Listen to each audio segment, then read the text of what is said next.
Hello, all my very dear audio friends around the world. Welcome back to my studio, Warsaw, Poland. I'm Paul. This is my humble YouTube channel. Good to see you again, guys. Of course, I've got my evening coffee today, but I will put it aside because I've got something else today. Wait. This is the thing. And I hope you can see it clearly in this very new camera of mine. Yes, this is Focusrite 4i4 SCARLETT 4th generation. I've got something more. Yes, this is SCARLETT 3rd generation. And today I'll try to answer a very simple question. Is it really so good as advertised to switch from generation 3 to generation 4? Are there any real-life improvements you're gonna feel, you're gonna hear in your everyday production? Yes, is Generation 4 SCARLETT worth it? And of course, as always, if you think this channel is a cool place, if you like my studio, my videos, if you want to see more tutorials, reviews, tests and stuff, you can always subscribe somewhere here. You can like this vid, you can get notified and you can comment on it so we ignite one more discussion, guys. Let's go!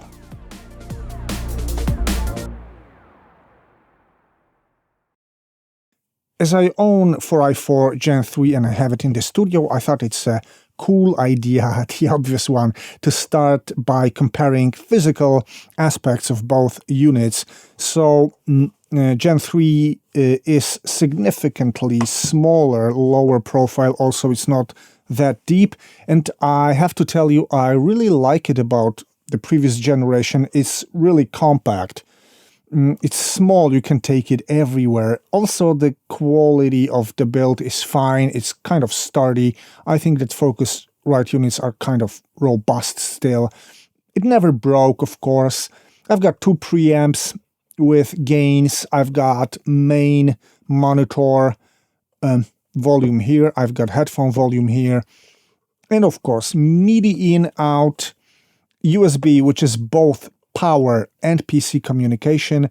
I've got line outputs, line inputs, and they are made with significant distance between jacks. So if you own kind of thicker cables at the ends, they're gonna fit in easily with this, which is also a cool feature. While Gen 4, the latest one, the panel is matte, it's not glossy, so that would be the first difference. Your finger's not gonna be that visible on this panel. The unit is heavier, that's for sure. It's got more depth, and as I said, and it's higher, so it's bigger. It's still compact, but it's not as compact. I wouldn't call it like a really compact interface, though it's still not a big deal to take it somewhere. The difference is, I mean, I've got two gains, I've got more options here. I've got select, instrument auto, so I can select the input. I've got phantom power here. I've got air function. This is additional high frequencies boost known from Claret series and some higher grade Focusrite stuff. And then I've got save, whatever is save, probably it's like a 20 dB pad for inputs or something. I've got main volume here, headphones volume here, working really nice as in the previous version. And the outputs are almost identical. I've got two MIDI here. I've got 4 line outputs and 2 line inputs, same. Jacks are made with enough distance to use even thicker cables. I've got USB-C for PC communication, and it's powered with an external power supply. This is important. Probably you can power it using power delivery port, USB-C power delivery port, like 60 watts or 100 watts. Not every PC got them, but if you don't have like a really powerful USB port in your PC in terms of electricity, probably you will have to use an external power supply, which is not a really cool change, I would say. That makes this interface not as mobile as Focusrite Generation 3. Feels very sturdy, robust, same build quality, I would say. That's it. And you know what? I'll hook them both up because I'm really interested in seeing the mixer. They say that Focusrite got a different mixer design. That's not the strongest point of Focusrite Scarlett unit, so I'm really interested at taking a look at the mixer. Let's go. As I said, guys, I'll power both units up. This is Gen 3 Scarlett. I'll use maybe even this USB cable. I don't really have much to do with this interface. I've got only phantom power here, gains, main volume, headphones volume, and let's install Focusrite Control. I had to reset my PC after installing the console of Focusrite Generation 3. This is it. So I've got 3 mixes. Monitor outputs main mix, line and headphones output second mix, and loopback, which is an internal virtual output. Guys, and as for the first mix, I've got input settings, which I can switch here, and output routing. So I decide which input will be audible on which output. So this is like the very basics of the basics, and for the guy using RME console or on everyday basis, which looks like this, it might be overwhelming at first, but in terms of functionality, there's nothing getting even close to RME internal mixer. Anyway, yeah, this is what I got with Generation 3, and I'm wondering whether it's any better with Generation 4. We'll see that very soon because we will hook this unit up right now. There it is, and I will try, guys, to hook it up and power it all using only USB and my most powerful USB port out there. Wait. No, your Scarlett 4i4 needs more power to work. This is the info I'm getting on the screen. Yes, I was quite afraid of that. So, well, where's the... Yes, I've got the power supply, so I have to hook it up here. This is surely not an advantage for the latest Scarlett version. Anyway. Yes, now it works, and this is the mixer. So, oh wow. This seems even more minimal. These are my inputs with gains, so I can control all my inputs like globally. This is the gain, this is the gain, this is 48, which will appear, yes, on the interface itself. I've got separate 40A for both preamps, which is cool. Congratulations, Focusrite. Safe, which is probably some kind of a pad. And I've got air, additional presence and drive also can be available for these inputs. This is cool. And analog line in, it's like regular analog line in. Then comes the mixer, which looks even more minimal than the previous one. So again, I'm choosing which elements, which inputs I can hear on which outputs. And this mix goes to main outputs. I can choose outputs for each mix. Then mix B goes to headphones, and mix C goes to loopback. And I can also decide which one will go to the DAW playback, which is cool, really. This reminds me of RME a bit. So they kept it minimal again, but they somehow improved this mixer. I mean, I can understand it right away. I don't have to tweak, read any manuals. I know the mixer and what it does. And it's, I would say it's a bit more flexible than Generation 3. It's even more comprehensive, but still it's kind of limited. It doesn't allow me to do as much stuff as my RME, which will always be the point of reference for me and which sets the highest standard. So I'm gonna whine and I'm gonna complain about every other mixer other than that's not RME. So okay, this is fine. Congratulations on some upgrades, but I am an RME guy. Yeah, but well, looks like this. Let's take a look at the panel. Oh, there's much more info on the panel than version 3 offers, which is cool. So, oh, gain are endless encoders. And then I can select instrument, auto gain, 48 volt air, safe output. Cool, I like the panel more than generation 3, but again, there's a serious drawback.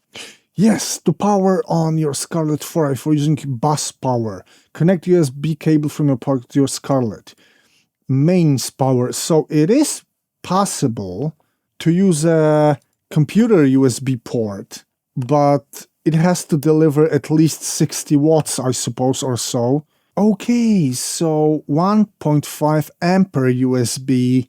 So no, it's like it doesn't have to be that strong actually, but it's interesting my USB port did not power up the SCARLETT. I don't know why. Okay, whatever. In some situations you will not be able to use a USB main port as your power port. That's it. Guys, now let's take a look at the specifications. On paper at least, what Series 4 offers, and we will turn it into a real-life thing somehow, just in a second. So I listed some parameters from Generation 3, then Generation 4, and also Claret Plus, which is a higher series of models from Focusrite. And guys, as for microphone input, frequency response is spot on for all of them. And it's extremely linear in Generation 4, even more linear in Generation 4, and it's heading towards Claret Plus series in this regard. Dynamic range in Generation 3 was really great. It was 111 dBA, now it's 116 dBA weighted. In Claret it's 118 dB, probably it's A weighted, though it's not stated in the manual for some reason. THD plus N was really low and nice in this Generation 3. It's also same, good, even a bit better in Generation 4. It's amazing in Claret Plus. It's like latest RME can be compared to this. Equivalent input noise, it's 128 in Generation 3, 127 in Generation 4, and 129 Claret Plus. It's not stated whether this is A-weighted. Probably, again, it is A-weighted. All this is really, really great and cool for contemporary nowadays interfaces. Gain range is interesting. It's been 56 in Generation 3. You've got 69 decibels of gain in Generation 4, which would give me some answer why the gain knobs have to be turned for so long. You've got 69 decibels of gain. Cool. 57 decibels in Claret Plus. Then line-in frequency response. Again, it's extremely linear, even more linear in 4th generation. Again, heading towards Claret Plus. Very high, top-notch specification. Dynamic range was 110, now it's 115.5, 118, again, probably A-weighted in Claret Plus. So again, Gen 4 is heading towards some really high-grade equipment, because for a interface in this price range, this is amazing specs. Believe me, guys, THD plus N, again, it's very, very good in Generation 4. I think it's even better than in Claret Plus. As for instrument in frequency response, again, very linear, great dynamic range, just in between Generation 3 and Claret Plus, THD plus N. It's a bit worse, but still, you will not find it audible or harmful in any way working with this interface. This is still a very low percentage. Line out frequency response for Generation 3 was not stated, it's not available. It's very linear, both in Generation 4 and Claret Plus. It's the same linearity, let's say, in both lines of interfaces. Then line out dynamic range used to be 108 decibels. Now it's staggering 120 against 124 in Claret Plus. This value is impressive as for an interface of this grade, like a home studio interface. This is really wow. Line outputs on Generation 4 are crazy good. THD Plus N, again, it's really amazing, heading towards Claret Plus or even better than Claret Plus, as I can see right now. Headphone out was not available. Frequency response was not available for Generation 3. Now you can see, again, it's really very linear. Dynamic range is interesting. It's been 104 dBA in Generation 3. It's between 112 and 115 depending on impedance of your headphones, and it's 118 in Claret Plus series. THD Plus, and again, it's amazing, and it depends on impedance of your headphones, but Generation 4 specs on paper are kind of in between Generation 3 and Claret Plus, heading towards a bit like leaning towards Claret Plus specs, which is really a great news. As for price range, this is interesting. I took the prices in dollars from Thomann. This is the price for Generation 3, while Generation 4 is almost $300, which is still amazing as for an interface offering all this and having this specs on paper. I mean, I don't have to buy a new interface for the studio, but all the drawbacks I saw, mainly with this power cable and the size of the unit, they would not discourage me from paying $300 for an interface offering me this quality, which we're gonna verify very soon. And Claret Plus, which doesn't really have a direct competitor in SCARLETT series, costs $421, which is of course a fair price for a unit offering something more.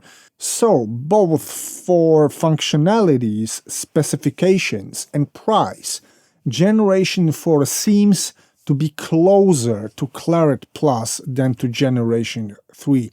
It's like a serious upgrade on the series, demanding a bit more dollars from the users.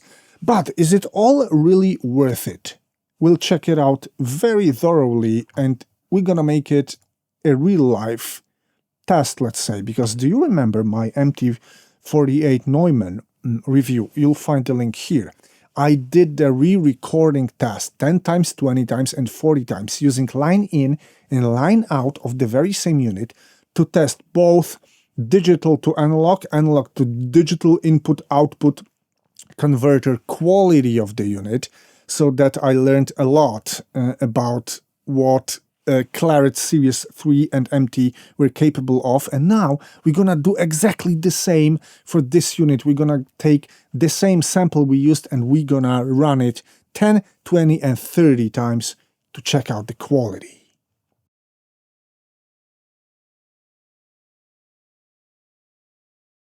Alright, my very dear friends, I re-recorded everything neatly, taking care of proper gain matching, though I have to tell you that gain matching Generation 4 of SCARLETT was easier. Like, I put output halfway, input gain halfway, and I was really able to tweak it very precisely so my re-recording kept the same level, while on Focusrite Generation 3 I could not keep it the same, maintain the same level like super precisely, so I was using some clip gains while recording, so that was easier with Generation 4.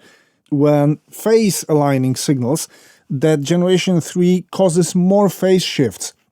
When you record many times, you can expect your signal be shifted.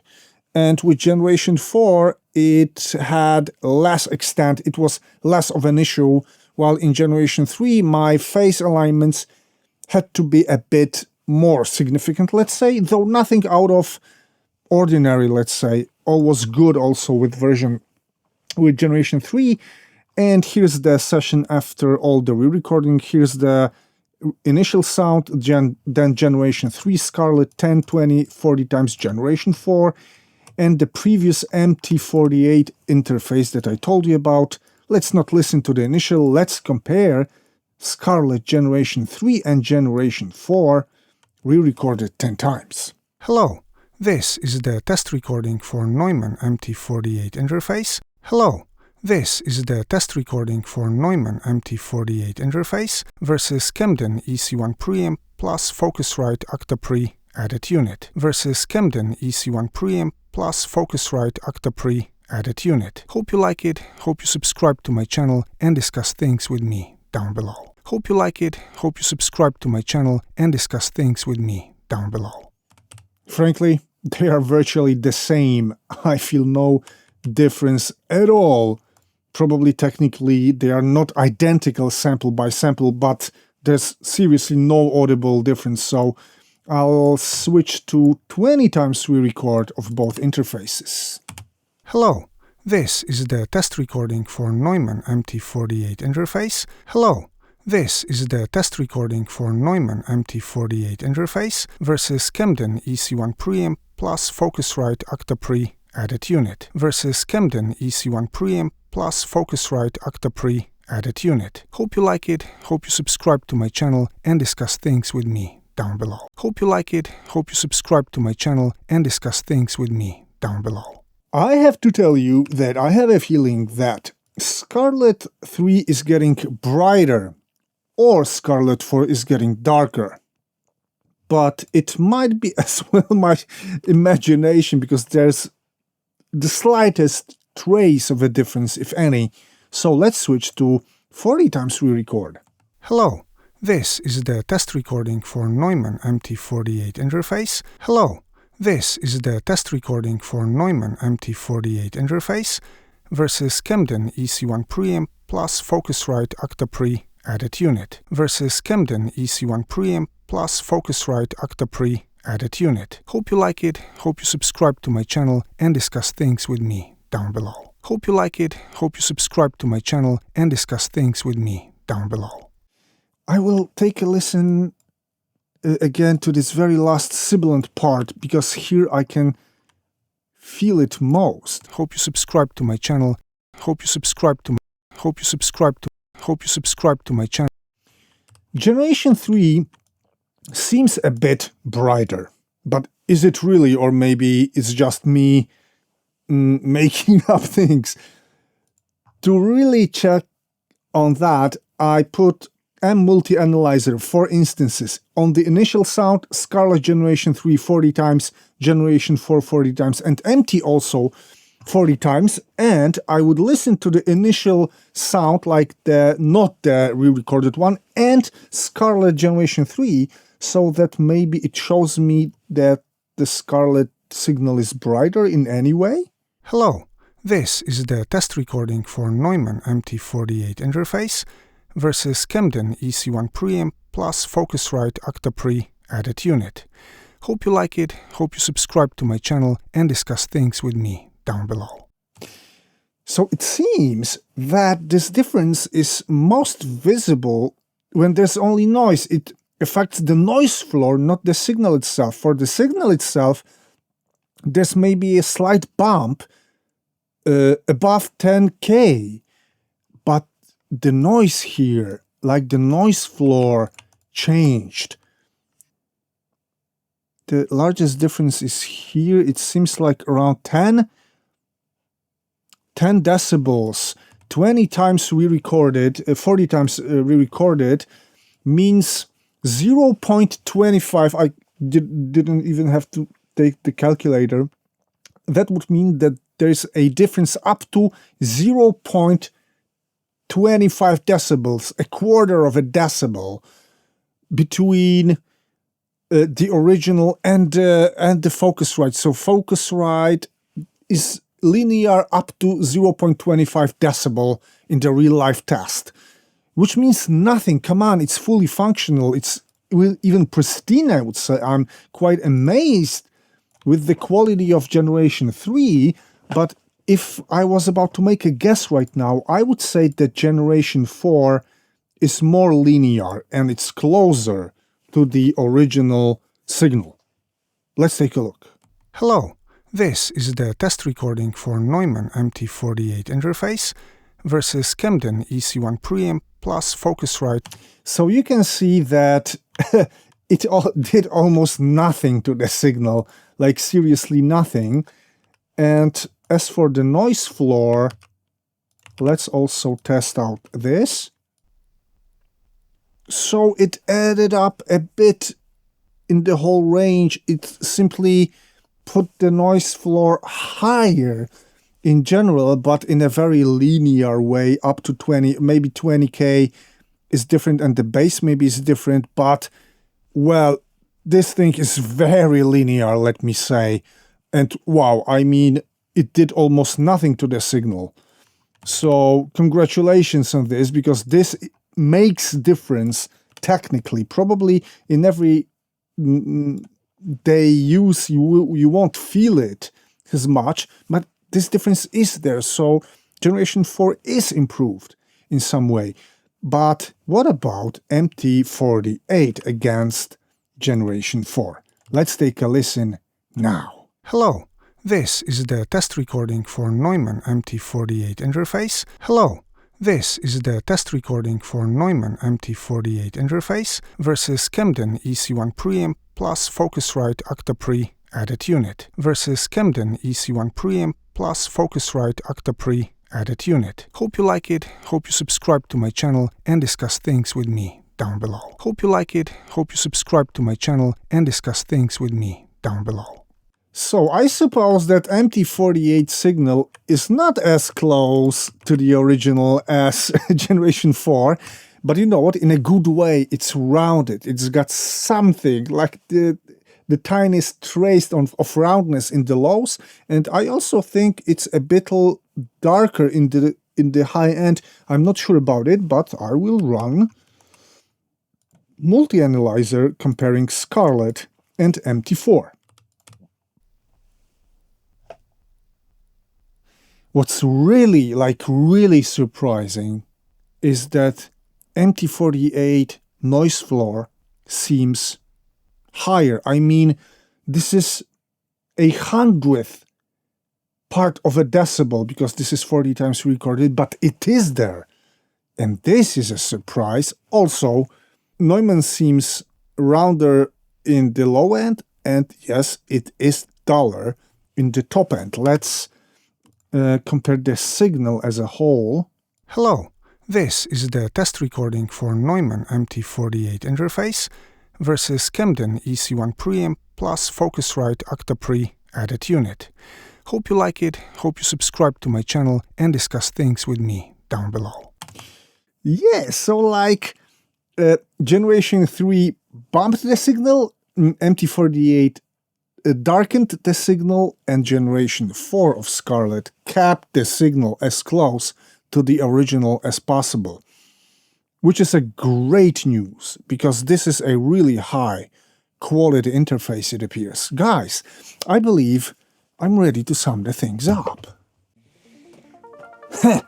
Guys, so, okay, not only on paper, but also in our technical tests, Generation 4 seems better than Generation 3. Also, it's surprisingly good, even amazing when compared to giants like MT48 by Neumann. But okay, is there any real-life situation then where you can take advantage of this? Is it worth the upgrade in real life? And I'll tell you what, yes it is in some situations. When you are a producer, a home studio recordist, you will not feel the difference between version 3 and 4. You'll be the same good. But for example, if you want to be a mixing or even a mastering engineer on a budget, like starting your career but you want to make it serious at the very beginning, yes, going from version 3 to version 4 absolutely makes sense, because the technical specifications and the linearity and the noise floor of Generation 4 of Scarlett is out of this world in this price range. I mean, we're getting crazy. Like, what else is next? Like, come on, guys. The specs and the linearity, the noise for THD plus N is crazy good. I mean, it's crazy good on all contemporary nowadays interfaces, but Generation 4 of Scarlett is special in this price range, and I'm quite sure about it. So yes, if you're a mixing or a mastering engineer on a budget, you should think about Generation 4, not forgetting about the room you're working in, and mainly your skills, because this is what matters most, of course. In terms of new functionalities, Mixer, there is kind of an upgrade to version 3, but I've got mixed feelings. The Mixer seems better thought out, but it does not offer anything special. The front panel offers more. There's air, known from higher Focusrite units, but the unit itself is a bit bigger, heavier, and needs, in some situations, external power. So this is like not as mobile as it could be. But hey, mixing and mastering engineers out there, people on a budget or starting your careers, this Generation 4 Scarlett is for you, and I can easily recommend it for your studio. Guys, that's it for today. I'll be back to my RME interface anyway. I hope to see you very, very soon, and I hope to hear from you down below in the comments. Take care. Bye.